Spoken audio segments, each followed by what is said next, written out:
অন্তর মাঝে আছো তুমি, ওগো অন্তরময়। দুঃখ সুখের গভীর রাতে পাই যেন তোমার পরিচয়। দুঃখ সুখের গভীর রাতে আমাদের হৃদয়ের মাঝে যেমন স্বয়ং ভগবান বিরাজ করছেন, তেমনি বিরাজ করছেন আর এক প্রাণের ঠাকুর। তিনি হলেন আমাদের বিশ্বকবি রবীন্দ্রনাথ ঠাকুর। জীবনের প্রতিটি অনুভবের মধ্যেই তিনি স্বয়ং বিরাজিত। তাকে স্মরণ করেই বাংলা কবিতা নামে ইউটিউব চ্যানেলের পক্ষ থেকে এসো কবি ও কবিতা অনুষ্ঠানে সকলকে জানাই সাদর আমন্ত্রণ। এই অনুষ্ঠানের এক একটি পর্বে আমরা আপনাদের সামনে এমন কিছু মানুষকে উপস্থাপিত করছি যাদের ওঠা বসা কবিতাকে নিয়ে, অর্থাৎ কবিতাই যাদের জীবনের সঙ্গী। আজকে তার তৃতীয় পর্ব। এই পর্বে আমরা আপনাদের সামনে নিয়ে এসেছি এমন একজন মানুষকে যার কবিতাকে হাত ধরেই, যার ওঠা বসা এবং কবিতাকে সঙ্গী করা। তিনি হলেন বিশিষ্ট আবৃত্তিকার চন্দন ভট্টাচার্য। তার মুখ থেকেই আমরা তার কিছু কথা এবং কবিতা শুনে নেব। চলুন শোনা যাক। নমস্কার। আজকে এই অনুষ্ঠানে আপনাকে পেয়ে আমি খুব খুশি হয়েছি এবং আমি আশা করছি যে এই অনুষ্ঠান দর্শক বন্ধুরাও খুব উপভোগ করবেন। তা ভালো আছেন তো আপনি?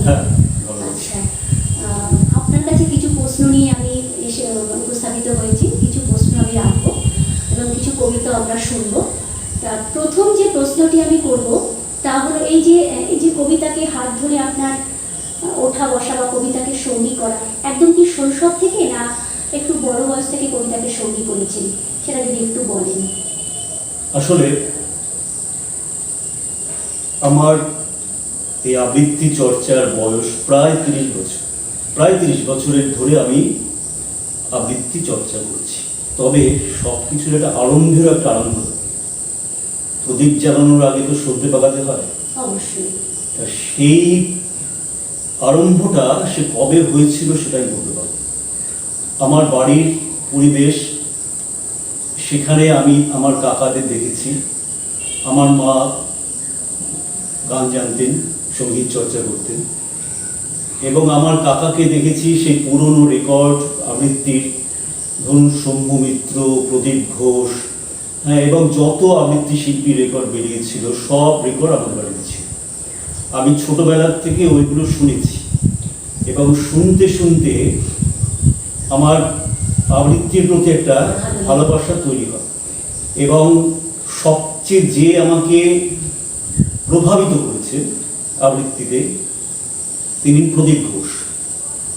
এবং তার আবৃত্তি শুনেই আমি খুব মোহিত হয়ে গিয়ে ছোটবেলায় থেকে আমি ঠিক করেছিলাম যে আমি প্রদীপ ঘোষের মতো আবৃত্তি করব, আবৃত্তিশীল। তা সেইটা আমার হয়েছিল। পরবর্তীকালে আমি গুরু হিসেবে পাই নীলাদ্রি শেখর বসুকে এবং তার কাছে যাওয়ার পর আমার সমস্ত চিন্তা ভাবনা আবৃত্তির ব্যাপারে একদম পাল্টে, একদম আমি মানে অন্য রকমভাবে তখন তৈরি হতে থাকি। এবং অত বড় মাপের একজন শিক্ষকের কাছে আমি পৌঁছে সত্যি আমি সৌভাগ্যবান যে উনি যেভাবে আমাকে হাতে ধরিয়ে ধরে সব শিখিয়েছেন, ওনার পাশে দীর্ঘদিন আমি থেকেছি মৃত্যুর আগে অবধি এবং সেই শিক্ষাটা আমার এখনো কাজে লেগে যাচ্ছে। এবং পাশাপাশি আরেকজনের কথা বলবো, প্রদীপদা। তার কাছে আমি সরাসরি শিখিনি, কিন্তু উনি আমাকে নানা রকম উপদেশ দিয়েছেন, নানা রকমভাবে ভাবতে শিখিয়েছে আবৃত্তি নিয়ে। সেই জন্য আমি এই দুটি মানুষের কাছে আমি খুব ঋণী। তাহলে একটা কবিতা দিয়ে শুরু হোক। একটা কবিতা বলুন, আপনার পছন্দের একটা কবিতা। এই মুহূর্তে যেটা আমার মনে হয়েছে যে আমার দেশের যে অবস্থা, তাতে আমাদের তো এই সংকটকালে রবীন্দ্রনাথের কাছে যেতে হয়। এই রবীন্দ্রনাথের একটা নৈবেদ্যের কবিতা আমি প্রথমে এটা বলি। কবিতাটির নাম ত্রাণ। এ দুর্ভাগ্য দেশ হতে হে মঙ্গলময়, দূর করে দাও তুমি সর্বতুচ্ছ ভয়, লোকভয়, রাজভয়, মৃত্যু ভয় আর দিন প্রাণ দুর্বলে এ পাষাণ ভার, এই চিরপেশন যন্ত্রণা, ধূলিতলে এই নিত্য অবনতি, ধন্ডের বলে বলে এই আত্ম অবমান, অন্তরে বাহিরে এই দাসত্বের রজ্জু, ত্রস্ত নত শিরে সহস্রের পদপ্রান্ত তলে বারংবার মনুষ্য মর্যাদা গর্ব চিরপরিহার, এ বৃহৎ লজ্জা রাশি চরণ আঘাতে চূর্ণ করি দূর করো, মঙ্গল প্রভাতে মস্তক তুলিতে দাও অনন্ত আকাশে, উদার আলোক মাঝে উন্মুক্ত বাতাসে। অসাধারণ। আসলে কবিতা এমন একটি অনুভব, এমন একটি আমাদের জীবনের মধ্যে অবস্থান করছেন যাকে বাদ দিয়ে কোনো কিছু আমরা ভাবতে পারি না। অর্থাৎ যে যেটা ভালোবাসে, কেউ কবিতা, কেউ গান, তার কাছে সেটাই বড় সম্পদ হয়ে ওঠে। আচ্ছা, আরেকটা প্রশ্ন জিজ্ঞেস করছি, যেটা হলো যে এই যে যারা এখন কবিতা শিখছে, প্রচুর এখন ছোট থেকে অনেক বড় অনেকেই কবিতা নিয়ে চর্চা করছে। কবিতার চর্চাটা যদি মানে কীভাবে সহজ করা যায়, এবং সেটা যদি একটু বলেন দর্শকদের যে কীভাবে করলে কবিতার ওঠা বসা বলার একটা ব্যাপারগুলো ভালো হবে, সেটা যদি দর্শক বন্ধুদের একটু বলুন। আমি প্রথমেই বলি, সব শিল্প চর্চার মতোই আবৃত্তি চর্চাটাও খুব দীর্ঘমেয়াদী ব্যাপার। এখানে কোনো মেডিসি বা শর্টকাট কোনো পদ্ধতি নেই। একটা আবৃত্তি শিল্পীকে প্রকৃত অর্থে একটা ইন্টেলেকচুয়াল হতে হবে, এবং তাকে সাহিত্যর অনুরাগী হওয়ার দরকার, তার প্রচুর কবিতা পড়ার দরকার। একজন কবি দুটো কবিতা পড়লাম, আবৃত্তি করলাম, কিন্তু অন্য সেই কবিকে আমার জানলাম না, অন্য কবিতাগুলোকে সাথে আমার সম্পর্ক নেই, আমি সেই কবিতাকে আমি ভালো মতো ঢুকতেও পারব না। আমি জীবনানন্দ দাশের কে বুঝতে গেলে আমাকে জীবনানন্দ দাশ পড়তে হবে কবিতাগুলো, সেইটা একটা পড়ার ব্যাপার আছে। আর অন্যান্য যে দিকগুলো আছে এটার থেকে একটা বোধ তৈরি হয়। আর টেকনিক্যাল কিছু ব্যাপার আছে, সেগুলোর চর্চা করা খুব দরকার। সেটা হচ্ছে একটা গলার চর্চা। গলার চর্চাটা আমরা কিভাবে করব, সেটা হচ্ছে প্রথম কথা হচ্ছে গলার যত্ন। গলার যত্ন বলতে আমরা গলাটা, যেহেতু একটা কণ্ঠ নির্ভর শিল্প, গলা দিয়েই আমাকে সব প্রকাশ করতে হচ্ছে, সেই জন্য আমার গলাটাকে খুব সুন্দর করে যত্নে রাখতে হবে। এবং অযথা আমরা চিৎকার চেঁচামেচি করব না, প্রচুর পরিমাণে জল খাবো, হাইড্রেটেড থাকার দরকার আমার ল্যারিংস ফ্যারিংস এগুলো। যদি শুকিয়ে যাবে, শুকনো থাকে, ঠিকঠাক ভয়েস বেরোবে। মেট্রো রেলে যেতে যেতে অনেকে গল্প করতে করতে যান বন্ধু বান্ধবদের সাথে, বাড়িতে আসছেন, সকালবেলা উঠে দেখলেন তার গলা বসে গেছে, তিনি বুঝতেও পারলেন না যে কেন হল, অথচ কোনো ঠান্ডা লাগে। তার কারণ হচ্ছে ওই মেট্রোতে যখন কথা বলছেন সে বুঝতে পারছেন না যে কতটা চড়িয়ে সে কথা বলছে মেট্রোর আওয়াজের সাথে জন্য। মেট্রোতে চড়লে চুপ চুপ করে থাকতে হবে, কোনো কথা বলা যাবে না। মাইক বক্স এসব চলছে, সামনে দাঁড়িয়ে আপনি গল্প করছেন, সেখানেও কিন্তু গলার চড়িয়ে বলতে হচ্ছে, এবং গলার সেটা ক্ষতি হবে। আর যদি কোনো সময় এরকম গলা বসে যায়, গলা ভেঙে যায়, একদম চুপ করে থাকবে, দেখবেন দু একদিন বাদে এটা ঠিক হয়ে যাবে।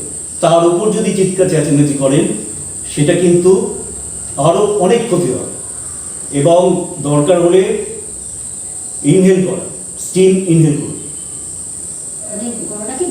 আর মেয়েদের একটা ব্যাপার আছে, যখন স্টেজে ওঠে আমি দেখেছি অনেকে হাই হিল পরে ওঠে, এটা অত্যন্ত ক্ষতিকর গলার পক্ষে। কেন সেটা বলছি, যখনই হাই হিল পরে স্টেজে দাঁড়াচ্ছে মাইক্রোফোনের সামনে, তখন পাটা তো উঠছে, তার এই যে পিঠের থেকে এত এইগুলো মাসেলগুলো স্টিফ হয়ে যাবে। যখন মাসেল স্টিফ হয়ে যাবে তখন ভয়েস ঠিক মতো বেরোবে, যে ভয়েস যে স্মুথ হওয়ার সেই স্মুথনেসটা কমে যাবে। সেই জন্য সব সময় ফ্ল্যাট চটি করে স্টেজে থাকতে হবে। এই জিনিসগুলো খুব মাথায় রেখে চলতে হবে। আর গলার চর্চার ব্যাপারে বলি, গলার চর্চার ব্যাপারে আমি তো এই মানে খুব কম সময়ের মধ্যে আমি একটু পুরোটা দেখাতে পারবো না, তবে আমি বলে দিই ব্যাপারগুলো কি করতে হবে। যে একটা সঙ্গীত শিল্পী শিক্ষার্থী যেরকমভাবে চর্চা করে হারমোনিয়াম নিয়ে সরগম, চেষ্টা করবেন যে সরগম করার প্রত্যেকটা নোটকে ধরে ধরে ধরে ধরে করতে হবে। সা করে রাখবেন, রে কোনটাকে রাখবেন ধরে ধরে, সা রে গা মা পা ধা নি সা, এরকম সা রে গা, এই যে সা রে শেষ হলো দম, আবার দম নিয়ে গা, এরকম করবে। তারপরে খাদে প্র্যাকটিস করবে, তারপরে নিড়ে প্র্যাকটিস করবে। এটা করলে গলাটা একটা জায়গায় দাঁড়াবে। আর তারপরে কণ্ঠ, অনেকে দেখবেন কণ্ঠস্বরের জোর কম, গলা খুব বেশি দূর যায়।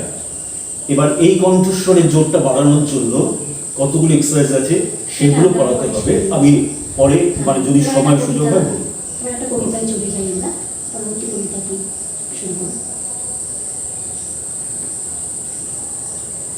আমি বুদ্ধদেব বসুর রবীন্দ্রনাথের প্রতি এটাই লিখব।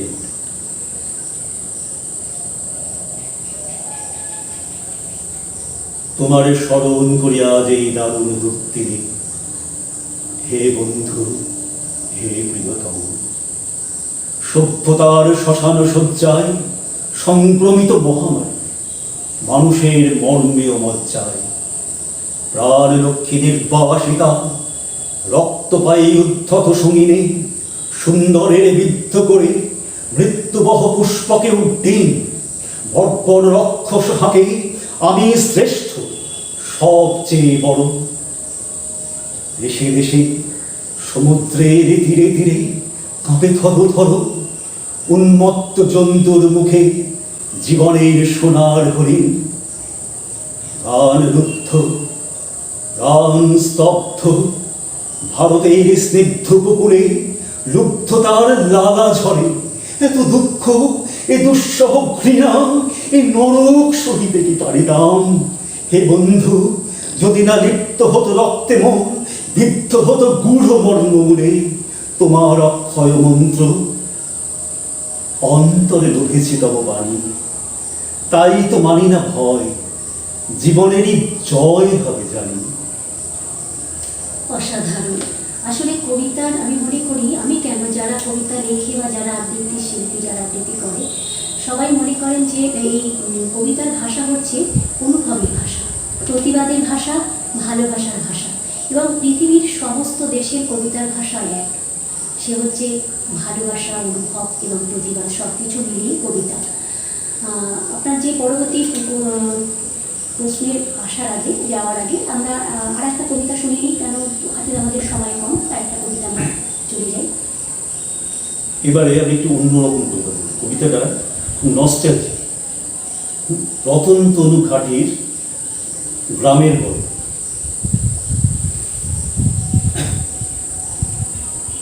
আমাদের এই মনসা পোতার খালে খুব সরু সেই বাঁশের সাঁকুটি ভেঙে বানিয়ে দিয়েছে পঞ্চায়েতের লোক কংক্রিট ব্রিজ একদম এক ঠ্যাঙে। এখন এখানে বিজুলি বাতির আলো। শিউলিতলি বা রঙনডাঙ্গা গ্রামেও বাবুই পাখিরা জোনাকি ধরে না। গ্রামে এলে তুমি এইবারে দেখে যেও, এক হাঁটু কাদা, স্কুল যেতে রোজ আছাড় খেয়েছি কত। এখন এখানে মোরাম রাস্তা, সব ভ্যান রিক্সার ঠুংঠাং অবিরত। টেক্কা দিয়েই বিল্টু বেলাদের বাড়িতে এসেছে রঙিন টেলিভিশন। হারমোনিয়ামে সান্ধ্যকীদের ছেলে প্রাণপ্রসাদীও গায় না এখন। এখন এখানে রোজ মাছ ফিরি হয়, খালে লাফায় না খ্যাপটা জালের মাছ। ভূতে ভরা সেই নিম গাছটিও নেই, বনসৃজনের প্রচুর বাবলা গাছ। তুমি লিখেছিলে, শহরে কখনো এলে চিলতে আকাশ নিয়ে যাই আমি যেন। টেলিফোন আর ইলেকট্রিকের তারে আকাশ এমন ছোট হয়ে গেল কেন? এখন এখানে গ্রাম বলে কিছু নেই, এই খবরটা সবাইকে বলে দিও। গ্রাম ছেড়ে যারা শহরে গিয়েছে চলে, শহর তো নয়, গ্রামই তাদের প্রিয়। তুমি, মা ও বোন এবার পুজোয় যদি গ্রামে আসো, তবে কিচ্ছু চাই না যেন। শহরেই নাকি সব কিছু পাওয়া যায়, আমার জন্যে গ্রামের গল্প এলো। অসাধারণ আপনার কবিতা পাঠ এবং বলার যে ভয়েসটা সত্যি অসাধারণ। যারা শুনতে পাবেন দর্শক বন্ধুরা অবশ্যই বুঝতে পারবেন যে এমন একটি মানুষকে আজকে পেয়ে আমি খুব খুশি এবং আপনারাও ধন্য হবেন। এই যে আমি একটু আগে জিজ্ঞেস করলাম যে এই যে কবিতার কিছু কথা আমি জানতে চাইলাম, আমি আরেকটি কথা জিজ্ঞাসা করব যে এই যে কবিতার ক্ষেত্রে ছন্দটা কতটা প্রয়োজন? মানে কবিতার ক্ষেত্রে কি ছন্দ খুবই দরকার? আমরা ছোটবেলায় অনেক ছন্দযুক্ত কবিতা প্রচুর পড়েছি, কিন্তু আমাদের মজা লাগতো, কিন্তু বড় হয়ে যখন আমরা আবৃত্তি করছি সেটা কি ছন্দটা খুবই দরকার? না ছন্দ ছাড়াও তো অনেক কবিতা এখন লেখা হচ্ছে, কিন্তু আমাদের একটা ছন্দ থাকে, কিন্তু তবু যে একটা তাল, সেই ছন্দের যে একটা তাল, সেটা হয়তো অনেক কবিতায় আমরা পাই না। এখন গদ্য কবিতায় অনেক লেখা হচ্ছে, সেটা যদি কিছু পড়েন সেটা নিয়ে ছোট করে। এখন আমাদের এই জগৎ, সেখানে ছন্দ, সব জায়গায় ছন্দ। আমরা যেখানে দেখবো সেখানে ছন্দ। আমাদের হাতে যদি দেই পালস, দেখবো একটা ছন্দ। বুকে হাত দিয়ে হৃৎপিণ্ডে তপ তপ তপ করছে, এটা একটা ছন্দ। পাখি ডাকছে, তার ছন্দে যাচ্ছে। তা সুতরাং সমস্ত জায়গায় ছন্দ। এইবার কবিতার ছন্দ এবং আবৃত্তির ছন্দ, এটা একটু বলার আছে আমার, যে আমাদের কবিতার 3 রকমের ছন্দ আছে: অক্ষবৃত্ত ছন্দ, মাত্রাবৃত্ত এবং স্বরছন্দ। এগুলো ধরুন MA পাস বা BA ক্লাসে পড়ানো হয়। হ্যাঁ, পড়ানো হয়। এটা ঠিক একটা ব্যাকরণগত দিক ছন্দ। আর আবৃত্তিতে ঠিক ব্যাপারটা এরকম, এই ছন্দটা আমাদের জানতে হবে।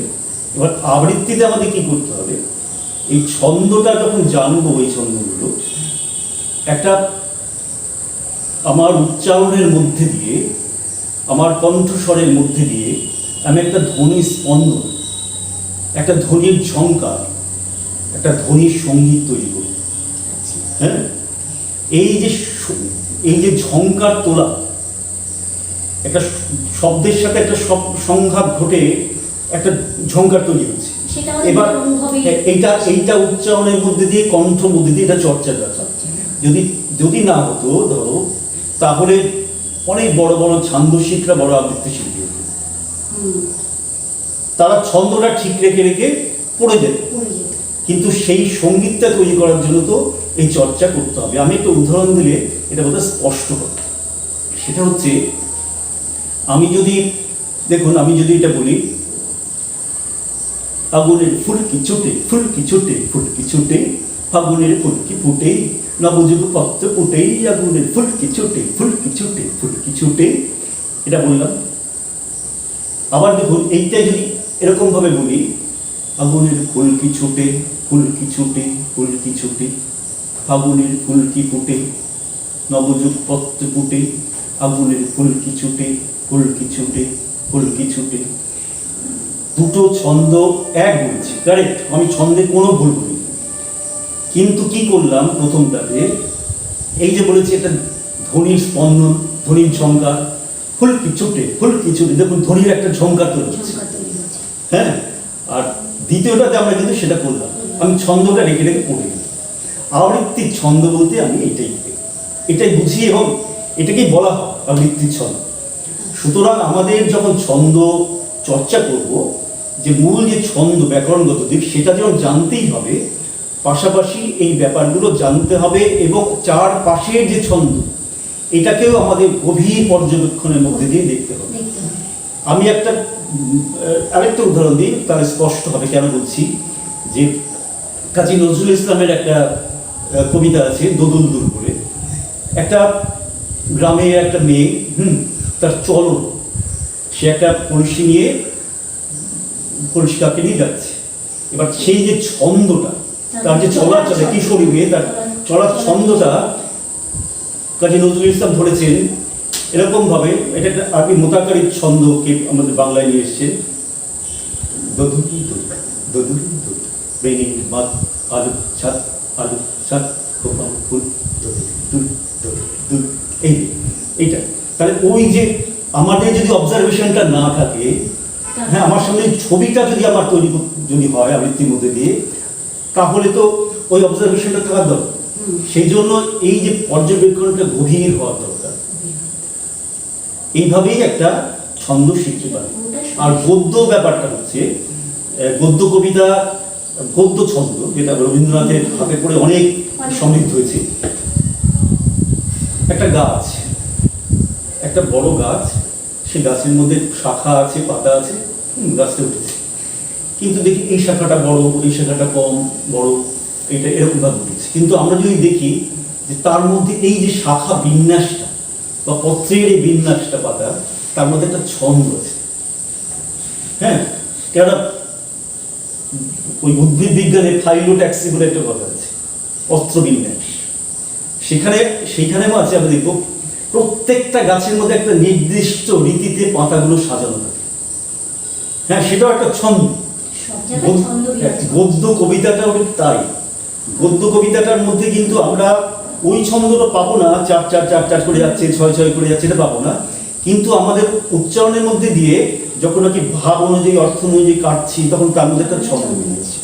আমি দুটো লাইন বলছি, এটাকে আমি কবিতাই বলি, লিপিকার, রবীন্দ্রনাথের লিপিকা তোতাকাই। এক যে ছিল রাজা, সে ছিল মূর্খ, সে গান গাহিত, শাস্ত্র পড়িত, লাফাইত, উড়িত, জানিত না কায়দা কানুন কাকে বলে। রাজা বলিলেন, এমন পাখি তো কাজে লাগে না, অথচ বনের ফল খাইয়া। এই যে বললাম, এটার মধ্যে কিন্তু সেই অর্থে চার চার ছয় ছয় কিচ্ছু নেই, কিন্তু এর মধ্যে আমি যখন পড়ছি তার মধ্যে একটা ছন্দ আমরা পেয়ে যাচ্ছি। অনুভবে যখন পড়ছি তখন সেটা পেয়ে যায়, সেটা পড়তে পড়তে পড়তে অনুভবেই সেটা চলে আসে। তাহলে পরবর্তী কবিতা চলে নেই, আর একটা কবিতা অশব্দের জন্য যদি বলি, এটা প্রেমের কবিতা। হ্যাঁ, তোমার মুখ, বীরেন্দ্র চট্টোপাধ্যায়।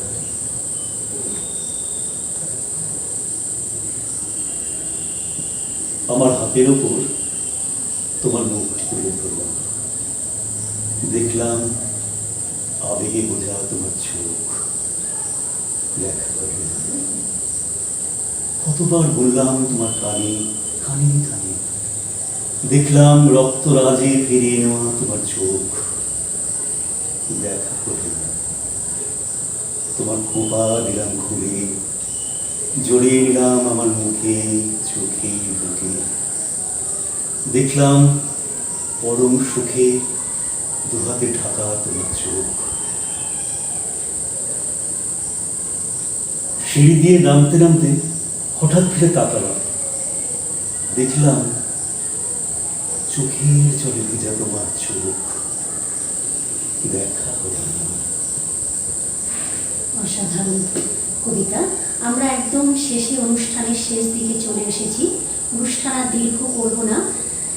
আমরা দাদার মুখ থেকে অনেক কথাই শুনলাম, কবিতা সম্পর্কে অনেক কিছুই জানলাম। যারা কবিতা চর্চা করছেন তাদের অনেক উপকৃত হবে আশা করছি। আর একটা প্রশ্ন জিজ্ঞাসা করবো এবং তারপরে লাস্ট কবিতা দিয়ে আমরা অনুষ্ঠান আমাদের শেষ করব। এই যে কবিতার ক্ষেত্রে স্বর ক্ষেপণ, মানে ওঠা নামা, এটা কতটা জরুরি যদি একটু শর্ট করে বললেন। সেটা কি আমরা নাটকের ক্ষেত্রে দেখি যে স্বর ক্ষেপণটা খুব ওঠা নামা, ওটা খুব জরুরি, কিন্তু আবৃত্তির ক্ষেত্রে কি সেটা বিশেষভাবে জরুরি? সেটা যদি একটু বলেন।